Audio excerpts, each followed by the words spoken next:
on vient donc de prélever de l'eau de mer sur le bateau, comme on a vu tout à l'heure, et on a pris le soin de mettre cette eau de mer dans la glacière, en fait, à l'obscurité. Alors, pourquoi l'obscurité? Parce qu'ici, dans l'eau de mer, on va analyser la chlorophylle qu'il y a dans le phytoplancton. C'est donc le moyen d'essayer de voir la concentration en phytoplancton qu'il y a dans l'eau de mer. Okay? Donc, on dit que la chlorophylle, là, pour nous, ça va être un indicateur, en fait. Donc, la chlorophylle, elle est sensible à la lumière, c'est pour ça qu'il faut garder cette obscurité. Alors, d'abord, la première phase, ça va être la phase de filtration, donc cette eau de mer. On va donc avoir ici un dispositif de filtration avec une pompe à vide et puis ici une plateforme où on va mettre un filtre en fait.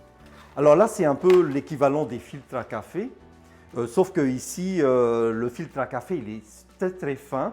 Il fait par exemple ici 0,7 microns. Okay? Donc 0,7 microns, ça va nous permettre en fait de filtrer la totalité de ce qu'il y a dans l'eau de mer, en particules donc supérieures à 0,7 microns.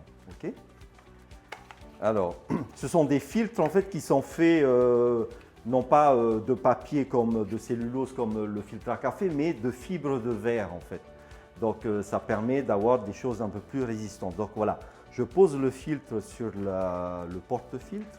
Je mets ensuite un petit gobelet là qui va recevoir finalement l'eau qu'on va vouloir filtrer. Alors normalement je mets 300 ml. Donc là il faut mesurer bien les volumes parce qu'ensuite on fera des petits calculs, ok? Voilà. Donc on met une quantité connue.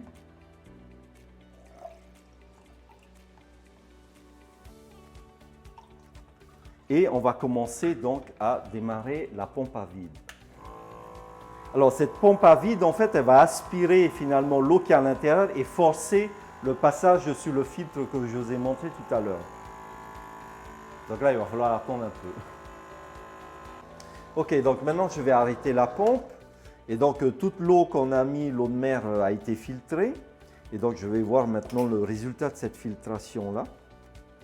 Alors, avec notre filtre qui aura donc recueilli cette fois-ci tout ce qu'il y avait dans l'eau de mer qu'on a filtré.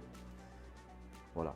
Donc, ici, vous voyez, c'est un peu légèrement coloré, donc ça veut dire qu'il y a de la matière. Okay? Ça a retenu de la matière. Alors, ce qu'on va faire ensuite, c'est que on va mettre ce filtre, on va faire ce qu'on appelle une extraction. Okay? Donc, on va plonger ce filtre dans de l'alcool, de l'éthanol plus exactement. Donc, un peu d'éthanol. Alors là aussi, c'est des volumes bien connus. Hein. Là, je vais mettre par exemple 4 ml. Okay? Et voilà. Ensuite, je vais mettre... alors, la procédure normale, c'est de mettre ces fils toujours à l'abri de la lumière, puisque là, il y a de la chlorophylle, c'est la chlorophylle qu'on veut doser.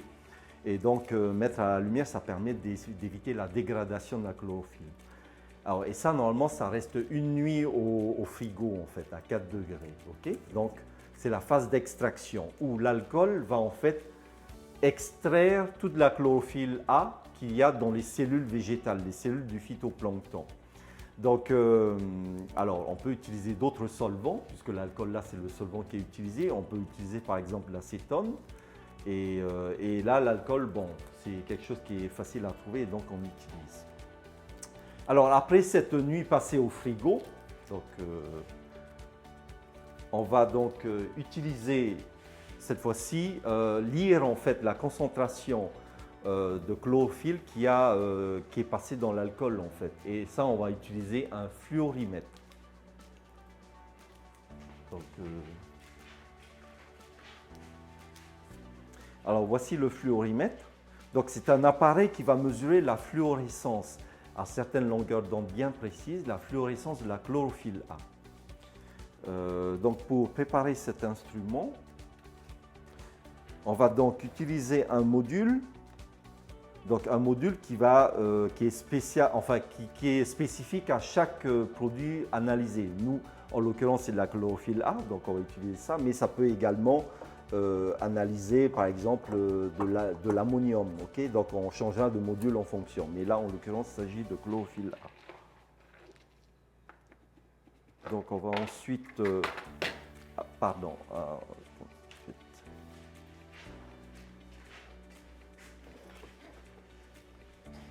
On va prendre donc la pipette.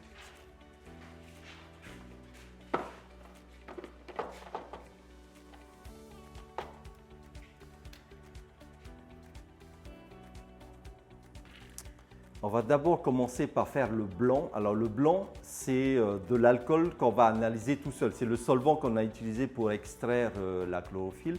Et on va utiliser tout seul et on va voir, donc on a besoin de cette valeur-là pour la soustraire à la valeur qu'on va obtenir tout à l'heure avec notre échantillon. Donc on va allumer la machine.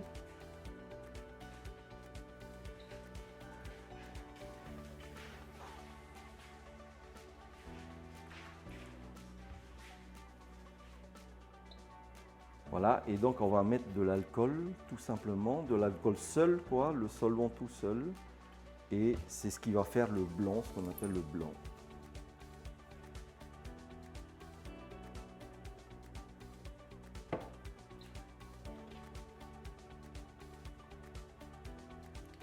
Alors, le blanc, étant donné qu'il n'y a pas de substance autre que l'alcool, normalement, la valeur de fluorescence qui va être affichée va être proche de 0. Okay? Donc, on fait la mesure.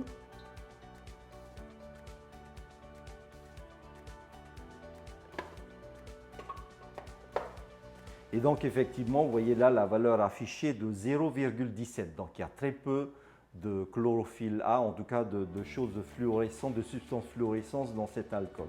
Donc, c'est normal. Donc, on va ensuite prendre l'échantillon du filtre qu'on vient d'extraire et qui a passé donc une nuit au réfrigérateur.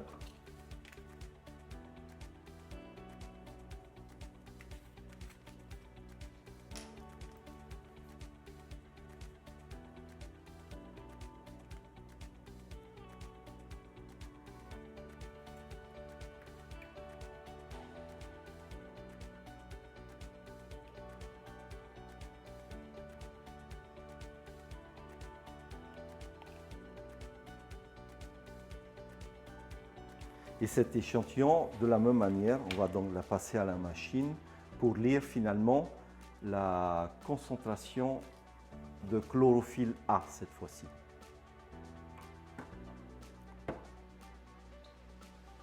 Donc tout à l'heure, l'alcool tout seul c'était 0,17 et cette fois-ci, eh bien, on a 150,97. Donc vous voyez que par rapport à l'eau de mer, il y a donc de la fluorescence et donc ça veut dire qu'il y a une certaine quantité de chlorophylle A. Maintenant, on va devoir faire quelques calculs pour savoir à quoi correspond cette chlorophylle A en des unités qu'on utilisera plus tard qui sont des microgrammes par litre. Ok, voilà. Alors, pour essayer de comprendre ce qu'on vient d'analyser, c'est-à-dire le phytoplancton qui contient de la chlorophylle et qui était dans l'eau de mer, je vais vous expliquer en fait ce que c'est que le principe de la chlorophylle. Donc, la chlorophylle, vous savez tous que c'est la substance verte un peu qu'on voit sur les feuilles. Ici, vous avez une feuille de AUT, donc d'hibiscus, ok?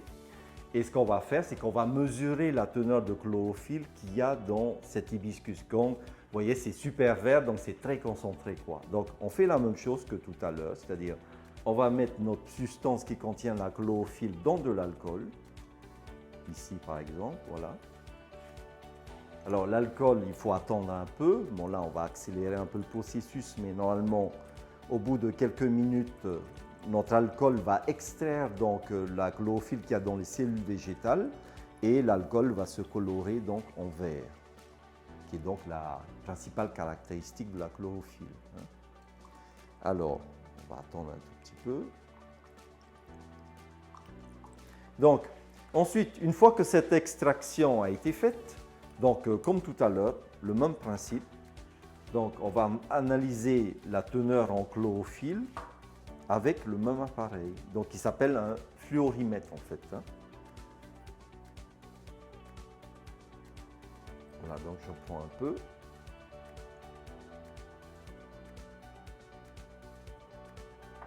Et donc rappelez-vous tout à l'heure, on avait une valeur dans l'alcool où il n'y avait pas du tout de chlorophylle qui était très faible, qui était de 0,17. Ensuite, dans l'eau de mer qu'on a analysé tout à l'heure, il y avait 150 en valeur de fluorescence, et cette fois-ci, avec donc beaucoup de chlorophylle, et bien normalement, on devrait avoir une valeur très élevée.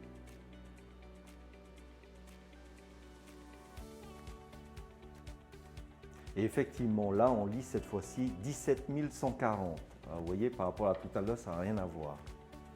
Alors, tout ça pour vous montrer du doigt un peu, pour vous expliquer que dans nos lagons, on a très peu de phytoplancton. Ce sont des milieux dans les îles coralliennes ou l'écosystème des récifs coralliens où il y a très peu de phytoplancton. Et on dit donc que nos lagons ont des eaux oligotrophes. Okay?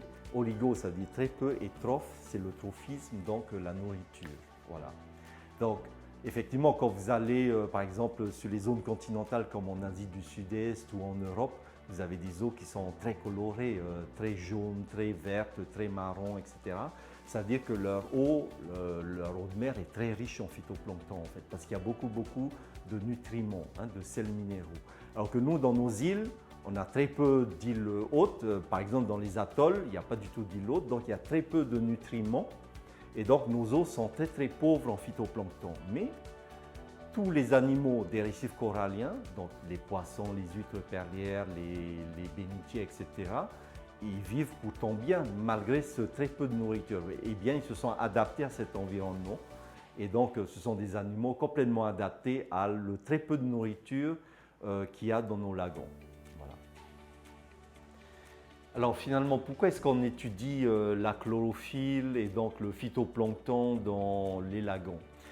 Eh bien, avec les collègues de l'IRD, en Nouvelle-Calédonie notamment, il y a une équipe IRD qui travaille avec nous depuis de nombreuses années et en collaboration également avec la Direction des ressources marines de Polynésie française.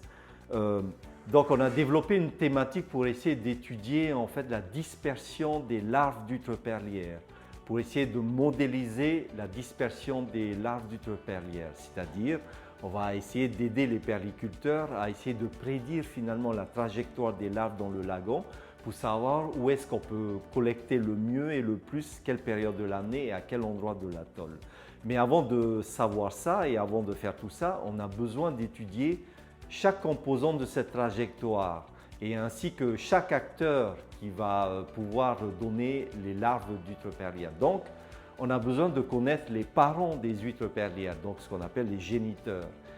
Et pour savoir quand est-ce que les parents vont pondre, quelles sont les périodes lesquelles ils vont pondre, on a besoin de savoir quelle quantité de phytoplancton ils auront mangé. Parce qu'en fait, un organisme, plus il mange, plus il va être capable de se reproduire et de croître également, de grandir. Okay? Donc, finalement, le lagon, on extrait de l'eau comme vous avez vu, on extrait la chlorophylle, on analyse la chlorophylle et donc on sait la teneur en phytoplancton qu'il y a dans ce lagon. On va pouvoir faire des modèles qui vont simuler la croissance et la reproduction des huîtres perlières. Et donc une fois que l'huître perlière s'est reproduite, bien, on a les larves et les larves elles vont pouvoir se disperser dans le lagon et c'est ce qu'on simulera également.